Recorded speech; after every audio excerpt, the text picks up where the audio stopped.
everybody to the Council and Committee of the Whole meeting for October 17th. Bienvenue aux réunions de Conseil pour le 17 octobre.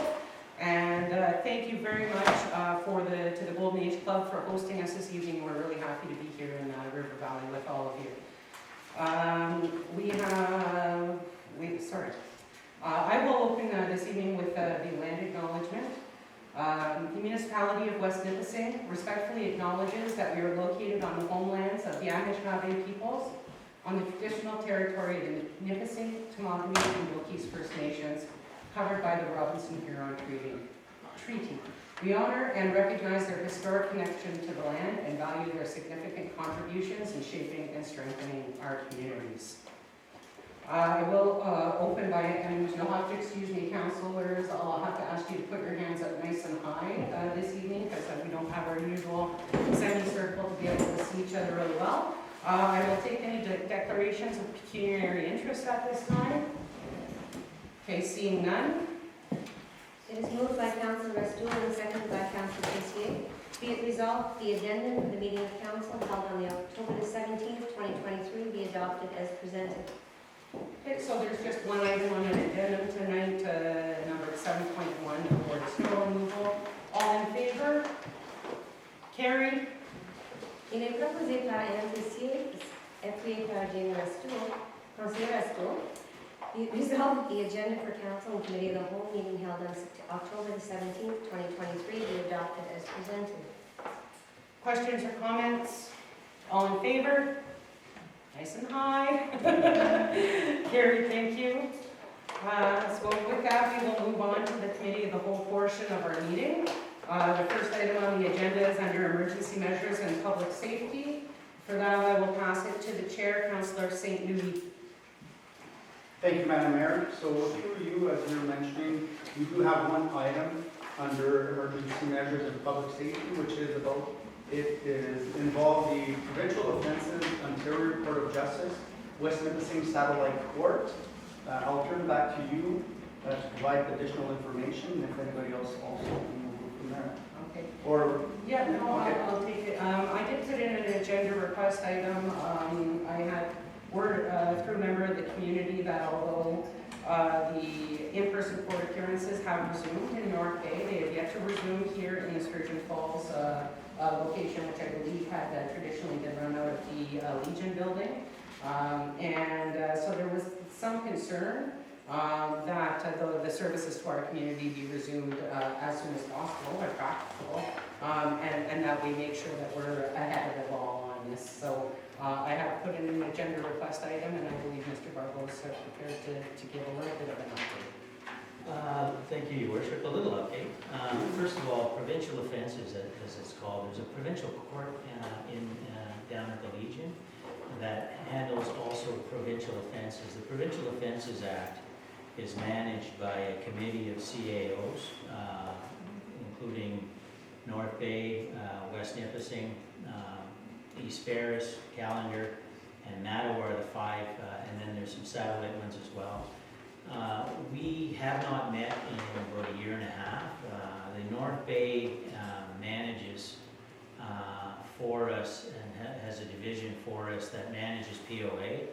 And quite frankly, we haven't met and hadn't had the time. I can tell you that in speaking with my colleagues to look into this matter, nobody has been aware that there's any plan or decision to not provide the same services in Sturgeon Falls as in the past. I'm meeting with my colleagues because there's some tension between how it's managed and, you know, and some of the cost and some of the decision making. So we are going to be calling a meeting of the Provincial Offences Committee to discuss this and other issues. Historically, provincial offences revenues. So what happens is it's not all offences. Tickets, speeding tickets, MOB charges, M&R charges, those kind of things fall into these categories, part 1 and 3. The revenues have been getting less and less throughout the Nipissing district, and the way it happens, it's like a business.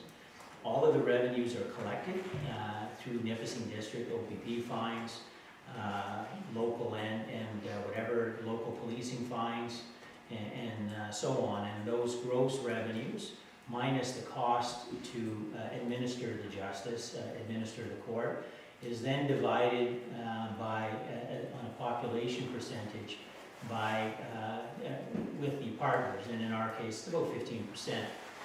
That number has gotten down to almost next to nothing now. So we're also looking at whether it's even within our best interest to continue this issue. But with respect to the courts, they have not called a meeting. I guess North Bay has been in a bit of transition as well, but we will be pressuring them to call a meeting, and I will be ensuring that this is a matter on the agenda. And I understand in the CAOs from French River, from East Ferris and Mattawa, that I will have support, so which will carry the vote to ensure it happens. That's all I can speak to it, Mr. Chair. Thank you. I'll open it up to anybody for comments or questions.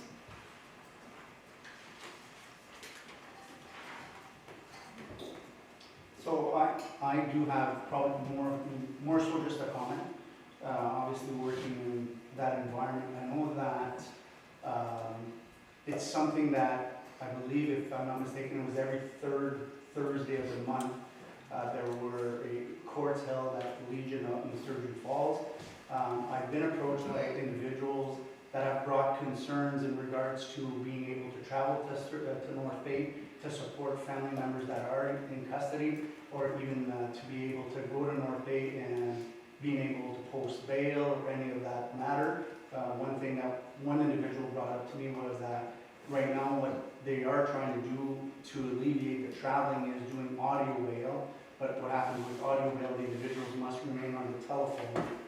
And bail court starts at 9 in the morning, and your hearing may be heard at 2 or 3 in the afternoon, so you need to remain on the phone for that whole time. So knowing if you have a cell phone and all you have is those pay-as-you-go cards, it can get extremely expensive. So I was not aware of the CAO committee, Mr. Barlow. That's fantastic, that's awesome to hear. So I'm very happy to hear that, and I'll provide that information to the individuals that did approach me, and hopefully that we can get this settled and provide that same service to our clientele, or our residents, if you will, that we did pre-COVID.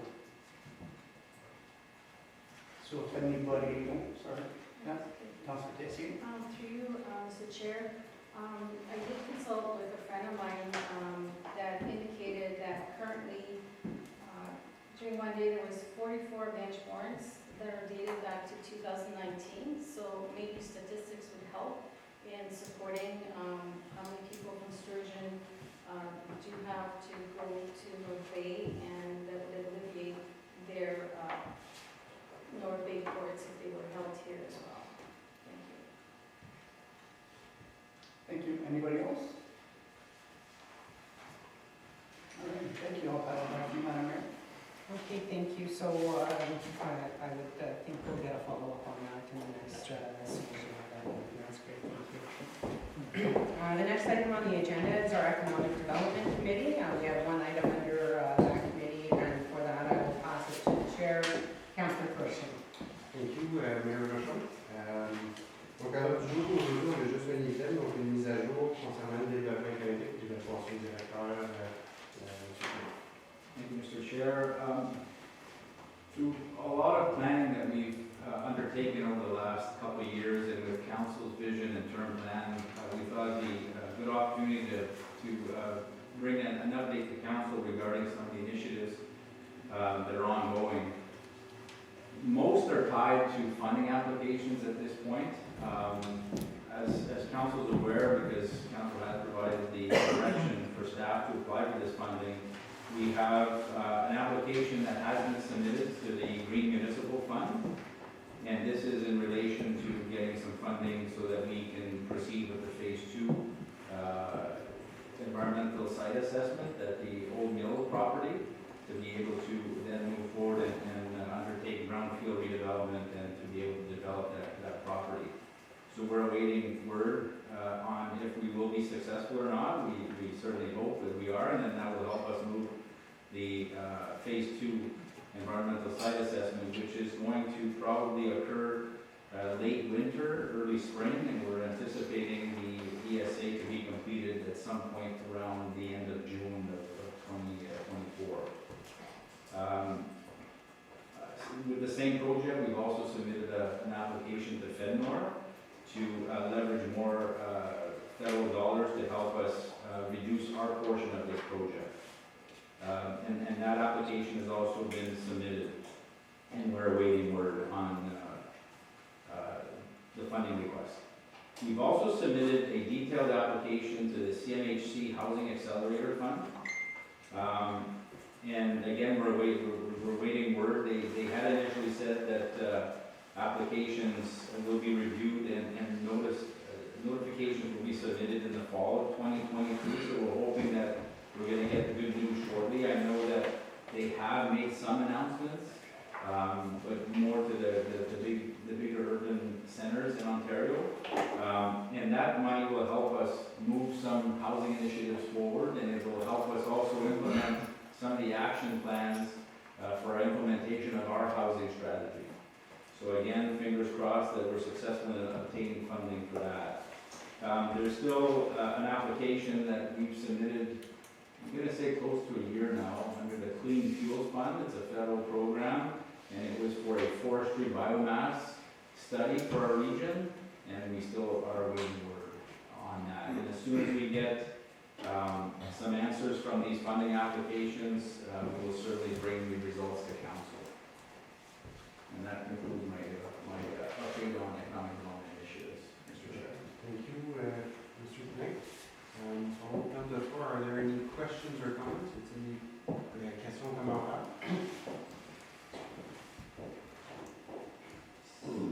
Yes, Mayor Rochon? Just for you, Mr. Chair, Mr. Flynn, with the Clean Fuels Fund, you said that was almost a year ago, Correct. and there's no update on that, eh? Because the environment with the recent closure of the pulp and paper mill in Domtar has changed the kind of environment in that sector a lot. I reached out to the partners from Lord Lumber, and then we know of Lahai's and Chartrand's that now have a lot of waste products. So it's even more important now that we look at that. So it'll be interesting to get that back and be able to move forward with that, because now there is a lot of raw materials floating around in the market without anything to do with them. So, you know, to find opportunities for that is a really prime opportunity for our community. And Mr. Chair, we will follow up, and hopefully by our next meeting we'll have an update for council. Thank you so much. Thank you for the work on this files. Back to you, Mr. Chair. Thank you. Thank you, Mayor. Any other questions or comments? So seeing none, thank you, Mr. Knight. I will send it back to you, Manager. Okay, thank you very much, Councillor Cushing, and thank you, Mr. Flynn, for the update and for the work that you and your team have done on submitting those applications, and the opportunity that we have to leverage municipal, federal, or other kind of funds is obviously very, very welcome. So thank you very much for your work on those. The next item on the agenda is on our Public Works Committee. We have one item there, and for that I will pass it to our chair, Councillor Gandhi. Thank you, Madam Davis. So we have a bylaw in front of us that was shared by our manager of Public Works, Monsieur Vignal, in regards to regulating private entrances and culvert installation. As per Schedule A in your package on page 23, pretty much all the details are in that specific document in regards to being approved for the installation of a driveway or requesting for a permit, so that we can actually regulate the private entrance installation, especially with the change into the Building Act, which we can actually permit more dwellings on a piece of property. So by doing this, we'll be able to control where we have specific driveways and entrances. So I'll opening it up for anybody that has any questions or comments in regards to the bylaw. Perhaps pass it to Madam Bouchard, who can give a Can little you more more of a update? detailed update on the changes. Go ahead, Madam Shaw. Thank you, Mr. Chair. Just by way of history, the private entrance bylaw was initially brought forward in 2017. The main purpose of the bylaw is to ensure the continued and drainage of municipal roads. And by municipality participating in the entrance process for entrance culverts and driveways, we can ensure that the drainage of our roads isn't interrupted. However, as indicated by Councillor Gagne, recent changes at the provincial level and also development patterns have changed to require this bylaw to be updated a little bit, mainly because we're seeing more and more properties with multiple dwellings on them. Our bylaw prior had indicated one entrance per property, but we're seeing more and more properties with duplexes and triplexes and so on, and the province has increased three dwellings as of right on fully serviced properties in town. So we recognize that the bylaw needs to be revisited in order to ensure that we're addressing the needs of the home builders at the time the permit is being applied for, so that we can ensure that the driveways are placed. So we're looking at streamlining it with the building process so that the building application will include the entrance permit application, so that the house design will more or less dictate how the driveways will go, so that there's no surprises when people come. Everything's all dealt with at the front end, and staff will ensure that every multiple dwelling property is dealt with on a case-by-case basis. Single-family homes will still have one driveway, but the ones that are having more than one dwelling will look at, yes, on a case-by-case basis, more or less, and that's basically the main change that we're looking at. Thank you, Madame Shaw. To you, Monsieur Valien, Conseiller Valien. Thank you, Monsieur Gagné. On page 16, 7.1A5, the name of the contractor or qualified contractor that will carry out the installation. Is that new? 7.1, what, I'm sorry, Councilor Pelley? 1A5. Yes. No, that's not new. Okay, because it's in different letters. I think it's just the way it's printed. Okay, I'm just curious because I don't agree with this. I can build a house myself, trusses and everything, as long as I follow the building code. I can do my own hydro, although I'm not an electrician. And that's no problem. And I did it for my house and the garage. But I gotta get a qualified contractor to put in my culvert?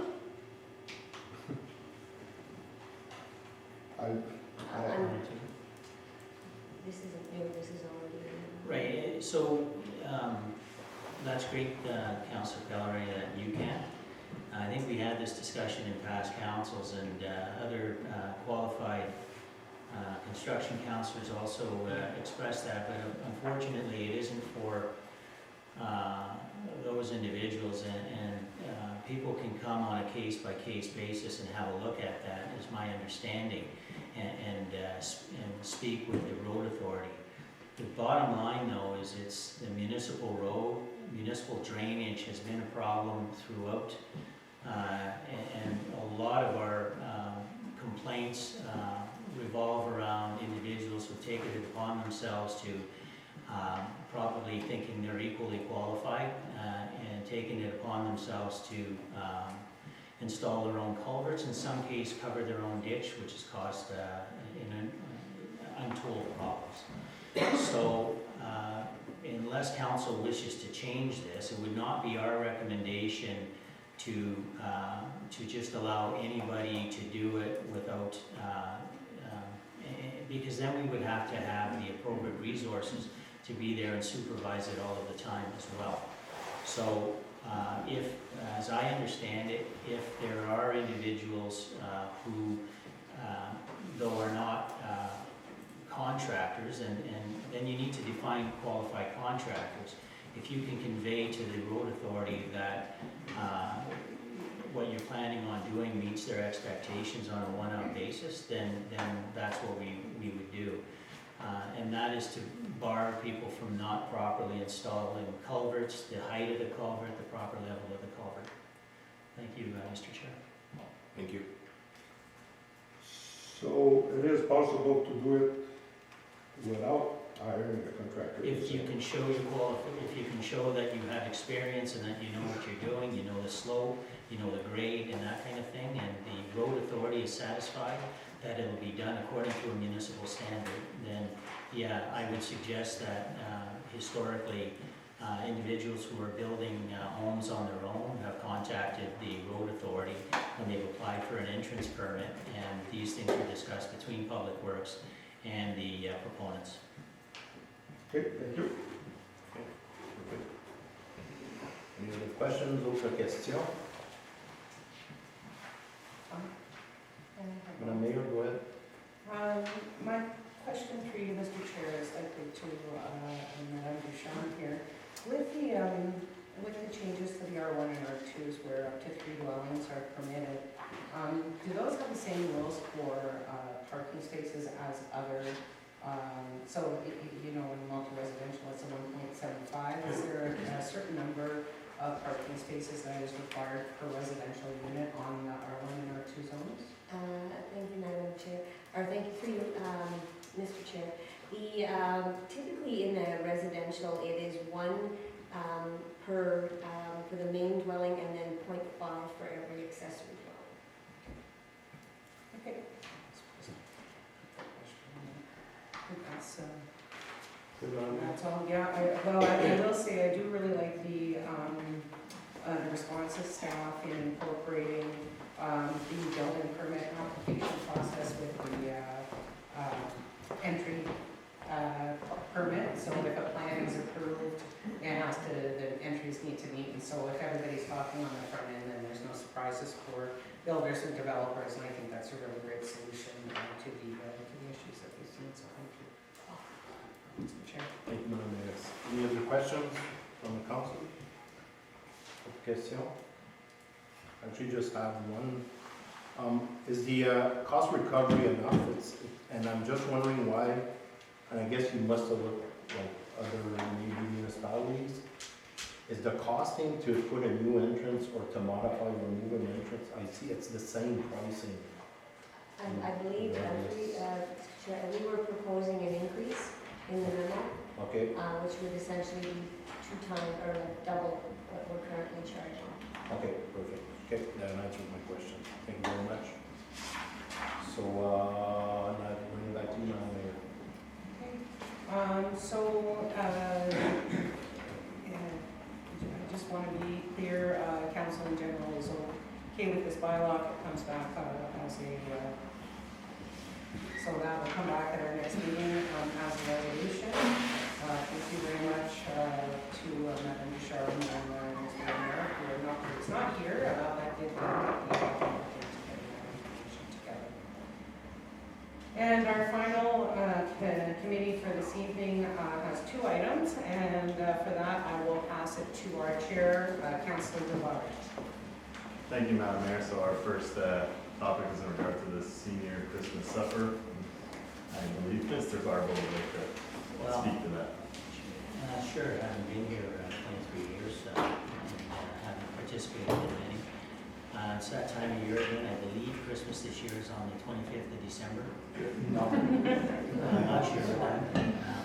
Anyway, historically, what we have had is a seniors Christmas supper, which is usually held around the 2nd week of December. We have, council has participated in this and enjoyed sharing a nice social time with our seniors population. We probably have a capacity of around 500-ish with it. Part of the issue in the past, it was, and I don't know if it still is, but subsidized by certain private companies that assist in a variety of ways. We use the assistance of members of the public as well, and social service organizations like the Richelieu have been fantastic, and was it the Fidis and so they usually prepare the food, and then our staff roll their sleeves up and get in the back and and hide in the back where they belong, and basically serve the food. And so first question is, so there's a few moving parts on this, because we haven't held it in a while. So the first question is, would council wish to do it again this year? And then that would be contingent upon having all those parts fall into place. So that's basically, Mr. Chair, it really is a question as to whether you wish us to pursue it this year or not, or find another option at another time. Thank you, Mr. Barlow. So I'll open up the floor to any questions, comments, concerns. Just a couple of questions through you, Mr. Chair. What is a senior according to the municipality? Like, what's the age cut? I see two on the front row there. But are we 60? Are we 65? What's the? You're really pushing your luck, Madam Mayor. Oh yeah, sorry. No, Mr. Barlow just had his 60th birthday. Oh, sorry. Okay, saying, I'm now in my 7th decade. I think it's 65, isn't it? Is it 60? Oh, you're eligible. Free dinner. Good stuff. Anyway, 60. 60? Yeah. Okay, thank you. And then, again, there's a percentage allotment geographically as well, right? And so we try and get a geographic representation to be fair to everybody as well. And I don't know what the numbers are, but they're population kind of appropriate.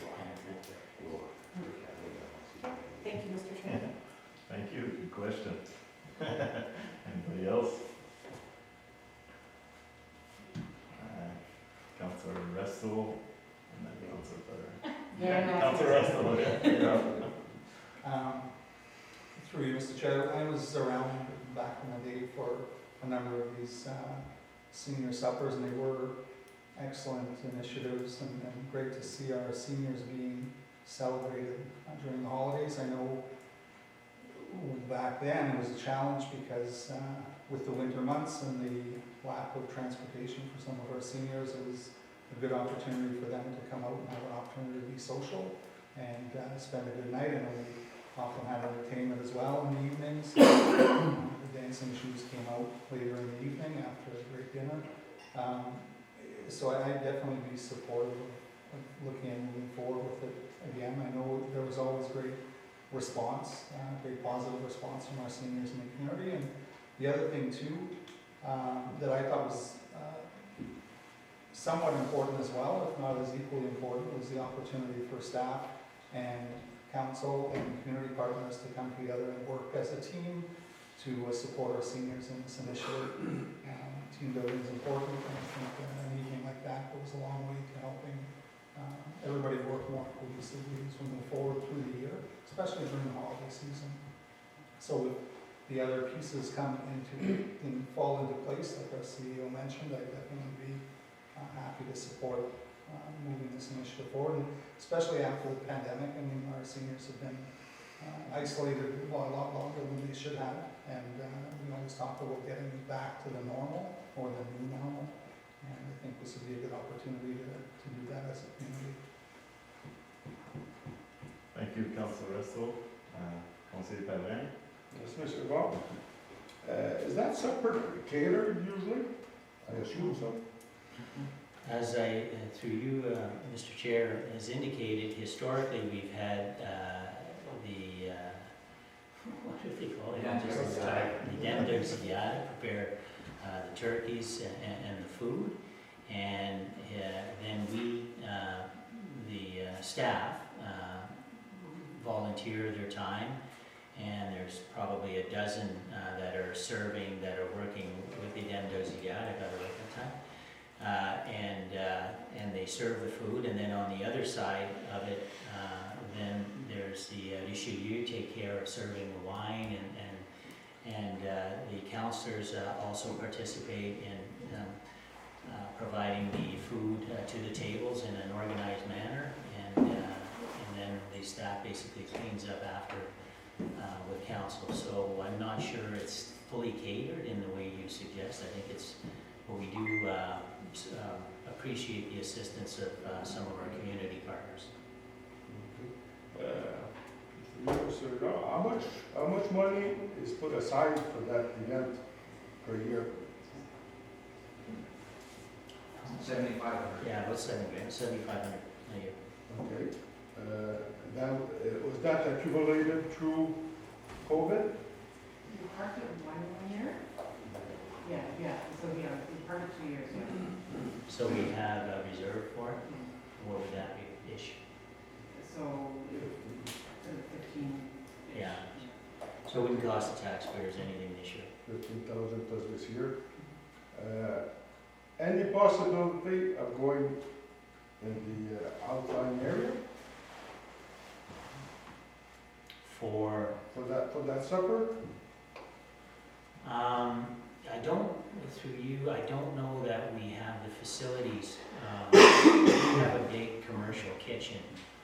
And so the Marcel Noel Hall in the Lavé building is rated and able to cook the food, provide the food. We have walk-in refrigerators, we have bars, we have fridges. I don't know that it would be that easy, and you know, and I know Sturgeon, but you know, there's more of a population there. We do benefit as well from the guests from the Au Chateau. I think logistically it'd be too difficult to find a place that holds 500 in a hall anywhere else but at the Marcel Noel. Yeah, I know, I'm not talking to just doing one, I'm talking doing maybe more than one. If, I was just thinking, Right. Lavin's got the hall for it, Mm-hmm. for their people, let's say. Yeah. They got the kitchen. Werner's got the Club d'Argent with a full kitchen. If it's catered, I'm not talking about filling up 500 people everywhere, but Werner, if it's 125, even if it's 100, it'd be for people of the area. I'm just thinking. Right. You know, anything's possible. The format in which it's delivered now probably would not be doable in that format. You know, I'm not going to cry and complain because, you know, but there's a bunch of people, including council, who are going to be meeting very shortly for many budget meetings. I'm not sure how many evenings we're prepared to find the resources to be going and taking our show on the road, so to speak. It would be logistically very difficult. Now, I don't know what is provided by the CCL or other community groups, whether there's a, you know, local thing here. The other benefit that I've seen too is it's great to stop the, you know, the communities. The strength of West Nipissing is in the individual communities, such as River Valley, of course. But it's also nice to see people mingle and break bread with everyone. And so it kind of breaks those. Let's just do one for Werner, you know, with all due respect. So if council wishes for us to explore multiple, we can, but it certainly won't be at that cost, and it certainly won't be with staff assistance. I can't direct staff to come and volunteer their time in that way. I'm asking staff out of the kindness of their heart, and they have their elderly community at heart, but they can't go 4 or 5 times. And we just don't have the resources. We won't get the volunteers. Thank you. Thank you, Conseil Federal. Conseil Affectée. Thank you, Mr. Chair. So the last Christmas supper was in 2019 or 2020? 19? So it's been 3 years without a Christmas dinner. So if we're keeping it in stewardship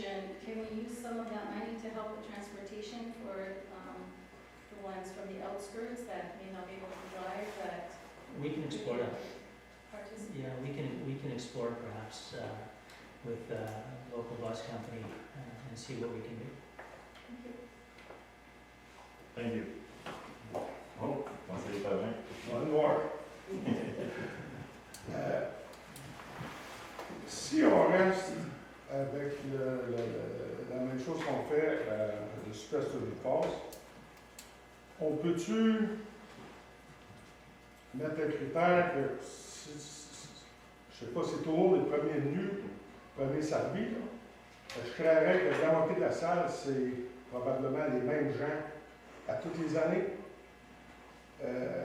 Petit Joe qui reste dans le chemin croche, le driver, là, il n'aura jamais la chance d'y aller, lui. On peut-tu dire, OK, tu as un ticket cette année, l'année prochaine, c'est la chance à d'autres. Monsieur le Président, ça n'a pas été considéré ça à l'avance, mais pour répéter, on fait certain que les communautés ont leur billet. Alors, il y a un montant de billets qui est réservé pour River Valley, pour Verner, pour La Vigne, North Manettville, Crystal Falls, Cache Bay et Sturgeon Springer.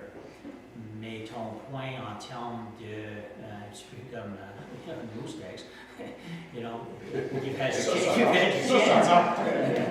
So, just, being relevant here, we could consider that and bring the policy back, right? Monsieur Poulin. If I may, through you, Mr. Chair, what we've done in the past is we have had staff go to various communities, like the allotment of tickets per community, and we would actually get a schedule out. And for example, we'd be here on a certain day from 12 to 2, and anyone from the River Valley region could come here, and we would issue tickets. When the tickets run out for River Valley or for this ward, then we would say, you're on a waiting list. We take a list down. So that's how we've done it. We've been to Siciliana and Big. We have a schedule. Staff would make their ways to the communities, and we hand out the tickets that way. Because you have to show proof of you living in that ward to be able to get a ticket in that ward.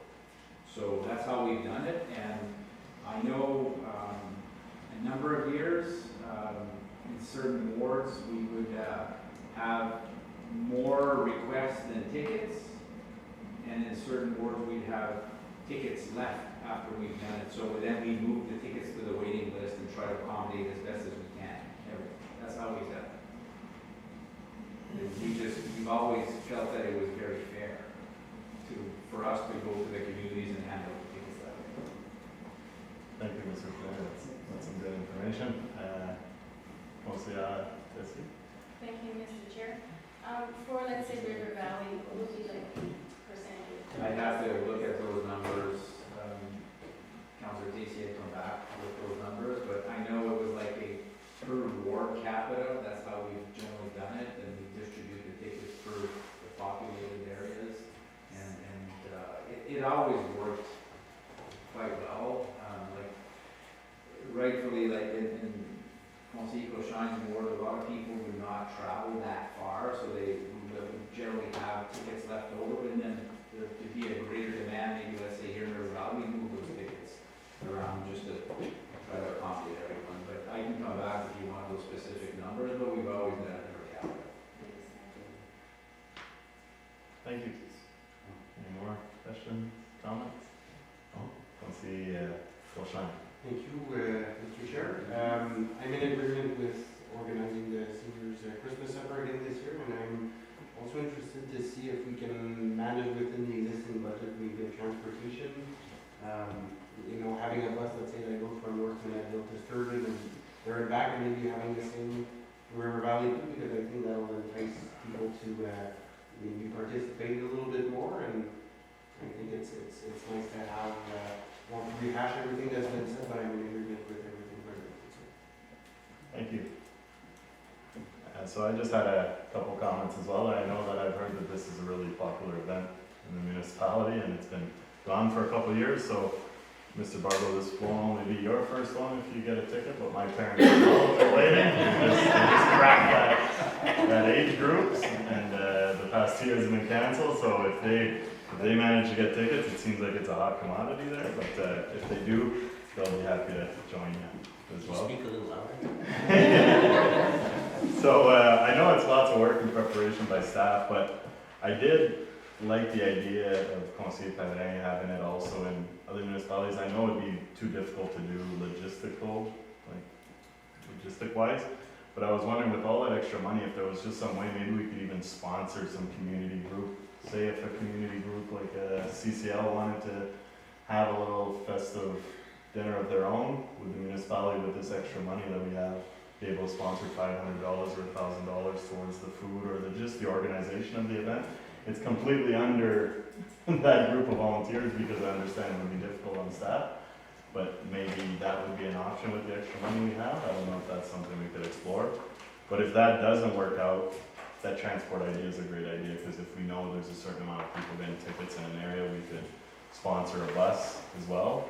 We do have some extra money from not doing this event for the other years, so maybe we should have a really good one this year to try and bring the community spirit back, especially at Christmas. That's just my idea. Conseil Padrin? Since you brought it back, I wasn't thinking of doing the whole shebang. Let's say if you do it in Vernon, we don't need to be all the volunteers there. As long as there's a nice supper for the elderly. If it's catered, I go to their supper monthly. Everybody gets up, goes there to get their plates, and go back and sit down. You don't need to be extravagant. That's all I gotta say. Thank you. Yeah, that was kind of where I was getting with, maybe if staff could try and reach out to some of these community volunteer groups and see if there would be a want or a need for something like that, and then see if council would agree to sponsor these events in all the smaller communities around the municipality. There is a want. Okay. So, we will look at that. The primary reason for this being on is the traditional seniors Christmas supper and the logistics in putting that together. And so that is, we will be doing that, and in concert with that, we will have a look at if there's some geographic possibilities. We'll have a look at that. And again, it's, then council can decide, what they want to do. Thank you. Sorry, Conseil Saint-Louis. So, thank you through you, Mr. Chair. I'll be the bad guy, I guess, if you will, in the room. I honestly actually think the opposite of what Mr. Pedrin just mentioned was that is what triggered for me so every month you go and you have a meal and all the seniors get up and they go and they serve themselves. I think the purpose here is for the seniors to sit down, relax, and have council serve them, have staff serve them. They don't need to get up. You're going to be treated very nicely to a beautiful evening of everybody from our community. So my personal opinion, obviously, that it should remain. If we have halls, whether it's in Cache Bay or Living or wherever else that we could entertain 500, fantastic, but we don't. So I think it should remain in Sturgeon, and I think what Councillor Tessie's suggestion is the best thing that we could do is provide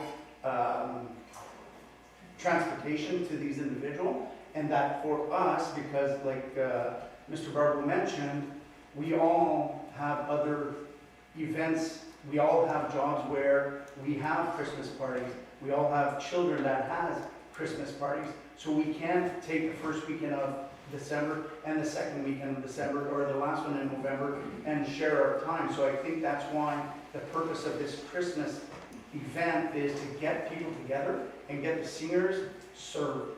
Let's treat them as they should be treated, where they don't need to get off their chair and they're going to be served by us. Chances are I'm probably going to drop a plate on someone, but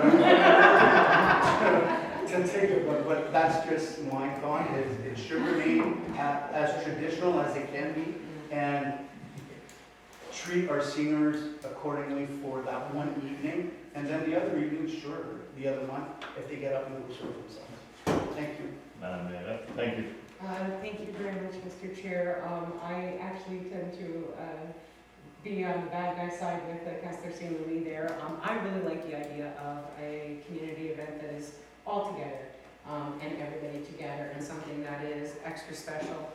We are very fortunate in this municipality that we have groups in our different wards and different communities that do an excellent job through the year, and whether that's the Golden Age Club here in River Valley, or the CCL in Leding, or the Club d'Amitié at Verner, and they serve the needs of our small hamlets very well throughout the year. But I think that the idea of the Christmas supper being a gala and a very special event is what makes it special.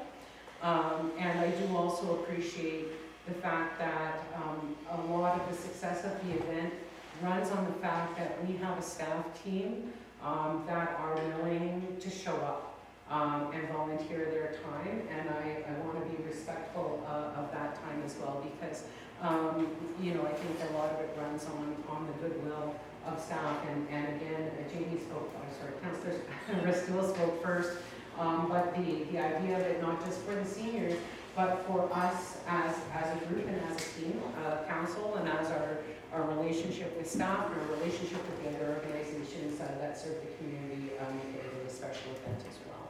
And on a budgetary note, I tend to be a little bit more conservative, and while it would be, it's one thing to say, well, let's spend the money that we didn't spend last year.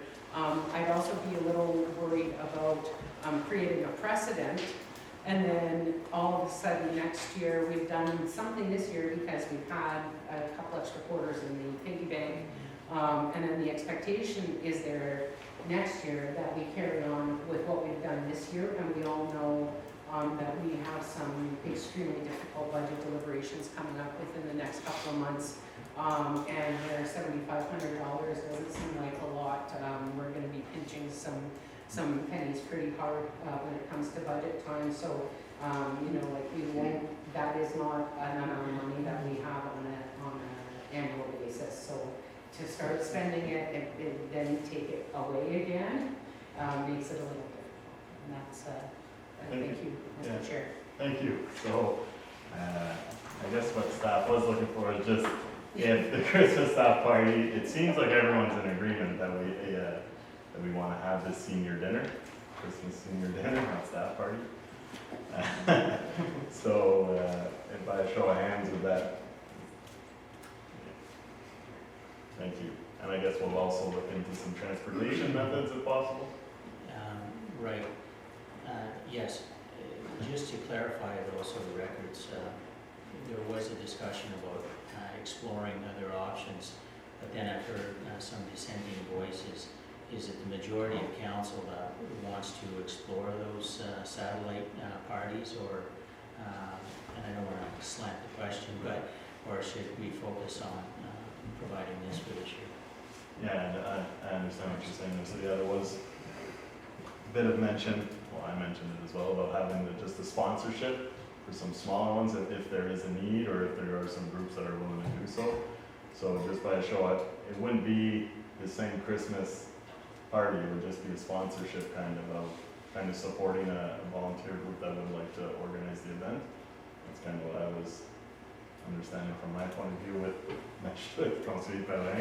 So just by a show of hands, if that would be an interest, or if we would just like to concentrate only on the Sturgeon Falls senior dinner with transportation for outlying areas. So a show of hands if a sponsorship would be wanted by some councillors for the outlying areas. That's defeated, so we'll go with the senior dinner in Sturgeon Falls. Oh, and I do have another item. That one came up. I don't have much information on this one. It's a community services update, so I'll pass that over to Mr. Knight. Thank you, Mr. Chair. We thought it'd be a good idea to provide council with an update as we transition from summer to fall and soon to be winter on what's happening with the community services department.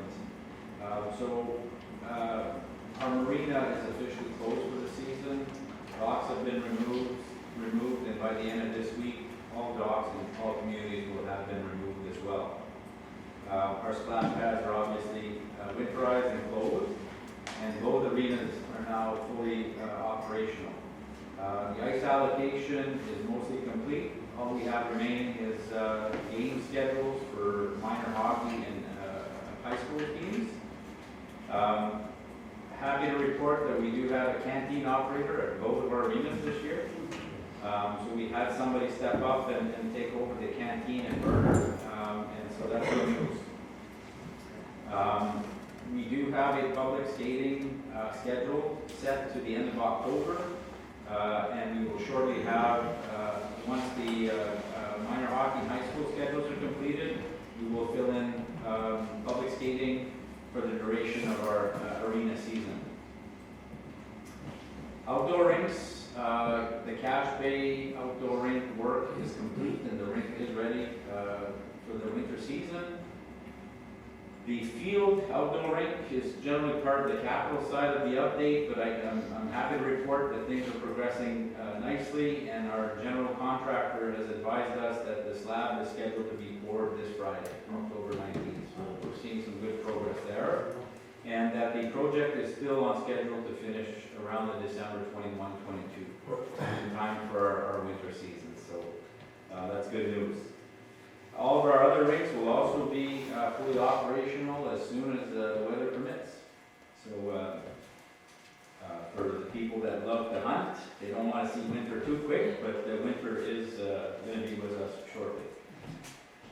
Upcoming events, we talked about the seniors dinner, so we can add that to our list of seasonal events. Our staff are hard at work also preparing the fall festival at the museum, which is happening this Saturday. Everyone's welcome to that. The Kids Safe Halloween is a popular event. Obviously, October 31st is the date for that, and it's going to happen at the complex. We also have our Parade of Lights scheduled for Friday, December 1st. And the remainder of our Christmas activity schedule is going to be released shortly, well ahead of our winter season or our Christmas season, so that everyone's aware of which activity is going to be happening in what communities. Now, from a capital standpoint, again, happy to report that all planned and proposed projects that were either started in 2022 and completed this year or started this year are scheduled to be completed on time by the end of 2023. The one that I had brought the council's attention, one project was the remaining playground equipment on Janus Street in Sturgeon, was our only outstanding. I believe we have issues as well for equipment in Living, but it's not necessarily tied to the municipality. As part of our equipment projects, the one on Janus Street, I've been told that the equipment has arrived, and they have promised us that they will send a crew to install the equipment shortly. So we'll keep on the contractor to make sure that happens. Other than that, like I said, the health center expansion project is major. It's still on track to be completed this year. Same as the Burner Arena dehumidifier. I believe I was told the dehumidifier itself is arriving this week, and the contractor will be installing it. And the work for the canopies that was approved at last meeting by council, the shop drawings are in, they're being reviewed, and the work should be progressing shortly and completed this fiscal year. So that concludes my community services report, Mr. Chair. Thank you, Mr. Crane. Did anyone have any questions or comments on that report? Read it up. Sorry. I'm following my own instructions. Thank you, Mr. Chair. So the one project that we didn't do this year was obviously the Cache Bay rink. So that money has been put aside, and that will be tendered again in the spring, and hope early, and hope to get some more competitive bids on that.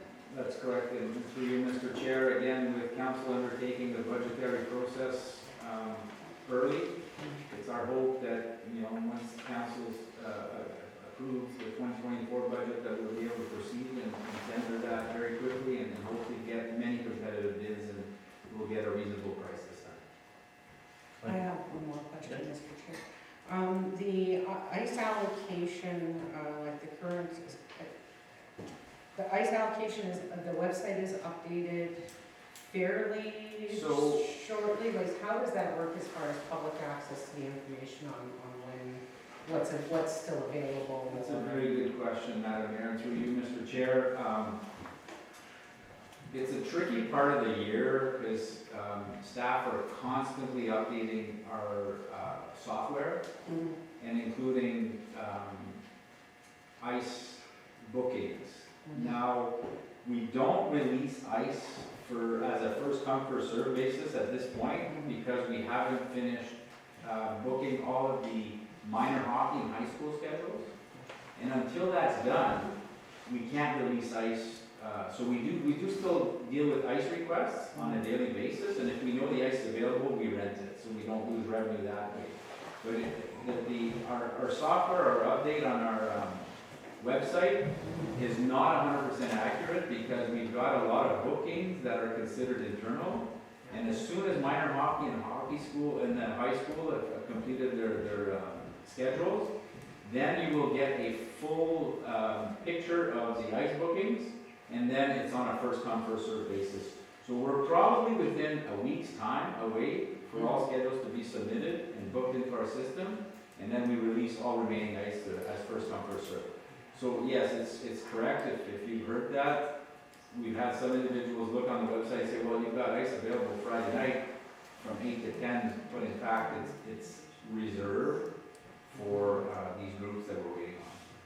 Yeah. I know that it is quite complex to manage all the different user groups and their requests and 2 separate arenas and stuff, so I do appreciate the work that goes into that from a staff perspective. Thank you, Mr. Chair. Thank you. Anyone else? No. So that concludes our community services portion of committee of the whole. Thank you, Mr. Clay. Thank you, Mr. Chair. I'll pass it back over to you, Madam Chair. Thank you very much, Councilor Levar. We'll now move on to item 5 and move into the regular portion of our meeting. We will open with our consent agenda, which includes minutes from Council Committee of Adjustment and the Advisory and the North Prairie Sound District Health Unit. It is moved by Councilor Stuhl and seconded by Councilor St. Louis. Be it resolved that the consent agenda of the Council and Committee of the Whole meeting on October the 17th, 2023 be approved as presented. Questions or comments? All in favor? Carried. Okay, and next up we have one item under planning. It is moved by Councilor Cushing and seconded by Councilor Tessier. Whereas a public meeting was held on October the 12th, 2023 for the purpose of considering a proposed zoning amendment, and whereas no written concerns or objections were received, be it resolved that the Planning Advisory Committee for the West Nipissing Municipality recommends that Council for the West Nipissing Municipality adopt the proposed zoning bylaw amendment to rezone a portion of the property described as part of lots 23 and 24 on the east side of Main Street and the west side of Levitt Street, being parts 1 to 8 and part of part 9 and 10 on Plan 36R14258 in the West Nipissing Municipality, and that Schedule SF2 of bylaw number 2014-45 shall be amended by changing the zoning designation of the property from residential 2 exception zone to residential 4 exception zone 4. The full planning report was in your packages, so we'll open it up for any questions or comments from our councilors. Mr. Goulart.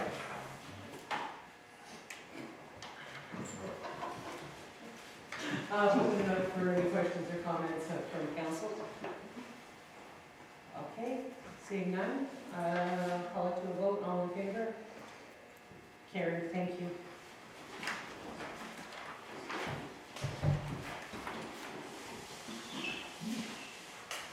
Sorry.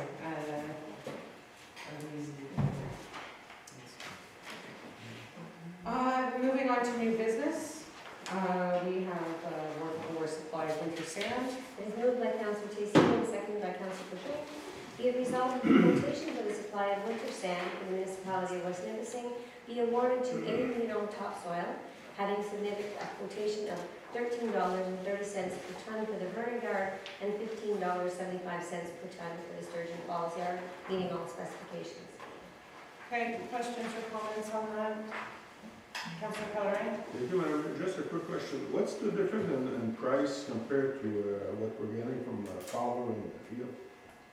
Just Fowler, just curious. I don't have that through you.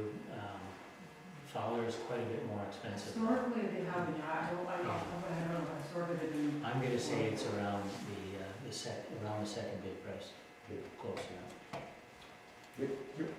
Oh, and how many tons, let's say Vernon, no, you don't have that? The amount of tons per yard? 4,000, right? 4,000? That's our initial estimate, and we'll see obviously. Just compare what we're saving compared to Fowler. Okay, thank you. Thank you. Any other questions? Okay, put it to a vote. All in favor? Carried, thank you. Okay, the next item is to authorize the remuneration. It is moved by Council Cushman and seconded by Council Teixeira. Whereas in the meeting of October the 3rd, 2023, Council discussed a recommendation from the CAO and Director of Corporate Services regarding a salary review for non-union employees. And whereas Council further discussed a review of council remuneration. And whereas Council concurred with the CAO's recommendation that consultants be obtained to carry out a salary review for non-union employees and for council members, be it resolved that staff is hereby directed to undertake the process to engage consultants to carry out a review of the salaries for the West Nipissing municipalities' non-union employees and for the remuneration paid to members of council. Okay, questions or comments on that? Okay, all in favor? Carried. Thank you. And then we do have an addendum. We have an addendum for this evening's meeting, which is for. It is moved by Council Cushman and seconded by Council Sayoum. Whereas requests for quotations for snow removal at various municipal facilities were opened on October the 13th, 2023 by the Director of Community Services and the Community Services Project Manager. And whereas 2 quotations were received, and whereas the quotations have been reviewed and the award being recommended herein consists of the best prices meeting all specifications, be it therefore resolved that the quotation for snow removal at municipal facilities be awarded to Deep Construction Limited, having submitted a quotation of $61,800 plus HST meeting all required specifications. Thank you. I do have one question for you, Mr. Bethel, if I could. So with that, those are facilities, does that include like the Legion and the other facilities that? No. So that is just, which facilities is that? Include our ambulance facility on Apple Street. It would include our Santa Santi from Utah. It would include our police station as well, and any other I'm missing. We've also added this year a one-time-a-week service where they come and take away the snow that the Zamboni leaves outside the door at the Sturgeon Arena, because we have to move those banks. So that's included in there this year. And there's an additional parking lot that we've added to the service at the Santa Santi, but it's for their Alzheimer's wing expansion, that there'll be a whole new parking lot for them to service at that point. That's on the south side of that facility? Yes. Correct. Okay, thank you. Any other questions or comments? Okay, all those in favor? Carried. Thank you very much. With that, I will move on to the mayor's report. I actually don't have much to add. We had such a great update on community services about the upcoming events. What we will do is we'll officially adjourn the meeting, and then we'll open the floor up and we can have a little bit of a discussion. There's donuts here. Yeah, so you want to go to recess and then come back for, oh, sorry, I'm not seeing you. Would council be in favor of a 10-minute recess? recess, grab a drink and a coffee, and then we'll come back and open the floor up for discussion with residents. Okay, so yeah, we'll adjourn the meeting and then we'll come back for a more informal discussion. It is moved by Councilor Pashane and seconded by Councilor Stanley. Be it resolved that bylaw number 2023-81 being a bylaw of the West Nipissing Municipality to confirm the proceedings of council at its meeting held on October the 17th, 2023 should come into force and take effect on the day it is passed. All those in favor? Carried. It is moved by Councilor Teixeira and seconded by Councilor Pashane. Be it resolved that the meeting of council in the committee of the whole held